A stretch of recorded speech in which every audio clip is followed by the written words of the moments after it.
రాజకీయంలో వచ్చిన వాళ్ళకి అందరికీ కూడా ఒకటే కళ ఎలా ఉంటుందంటే అసెంబ్లీకి వెళ్ళి అధ్యక్ష అనాలనే ఒక కళ ఉంటుంది. కానీ జగన్మోహన్ రెడ్డి పుణ్యవాణి గెలిచిన తర్వాత కూడా దురదృష్టం వెంటాడుతుంది. ఆ 11 మందిని వైఎస్ఆర్సీపీలో గెలిచిన 11 మందిని వాళ్ళకి ఏంటంటే ఇంచుమించుగా 11 మంది గెలిచినా కూడా అసెంబ్లీలోకి వచ్చి అధ్యక్ష అనే పరిస్థితి వాళ్ళు జగన్మోహన్ రెడ్డి ఇవ్వకపోవడం అనేది నిజంగా చాలా దురదృష్టం. ఈరోజు ప్రతి ఒక్కరికి కూడా అసెంబ్లీ అనేది చాలా మంచి వేదిక. ప్రజా సమస్యల మీద చర్చించడానికి కానీ చట్టాలను తీసుకురావడానికి కానీ అసెంబ్లీ అనేది ఒక మంచి వేదిక.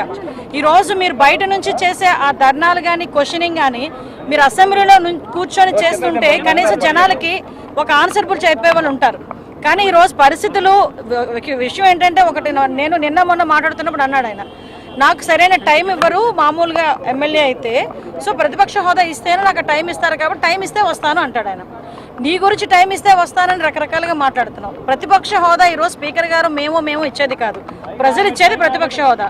నీకు ప్రతిపక్ష హోదాకి ఇచ్చేయడానికి సీట్లు నీకు రాలేదు కాబట్టి నువ్వు మామూలుగా ఒక పులివెందుల ఎమ్మెల్యేగానే రావాలి, ఒక ప్రధాన ప్రతిపక్ష పార్టీ అధ్యక్షుడిగా రావాలి. ఆ ప్రధాన ప్రతిపక్ష పార్టీ అధ్యక్షుడిగానే నీకు ప్రమాణ స్వీకారం చేసేటప్పుడు నీకు ప్రయారిటీ ఇచ్చారు అసెంబ్లీలో.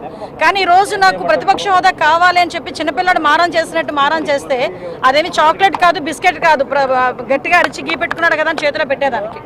ఈరోజు ప్రతిపక్ష హోదా అన్నది ప్రజలు ఇవ్వాల్సిందే, ఆయన ఇవ్వలేదు, మ్యాండేట్ ఇవ్వలేదు. నేనేమంటానంటే ఇంతకుముందు చంద్రబాబు నాయుడు గారు ప్రతిపక్ష నేతగా ఉండేటప్పుడు చంద్రబాబు నాయుడు గారిని అసెంబ్లీలో అవమానిస్తే ఆయన ఒక్కరు వాకౌట్ చేశారు, కానీ ఎమ్మెల్యేలు అవన్నీ వాకౌట్ చేయమని లేదు, ఎమ్మెల్యేలు అవన్నీ వెళ్ళొద్దని చెప్పలేదు.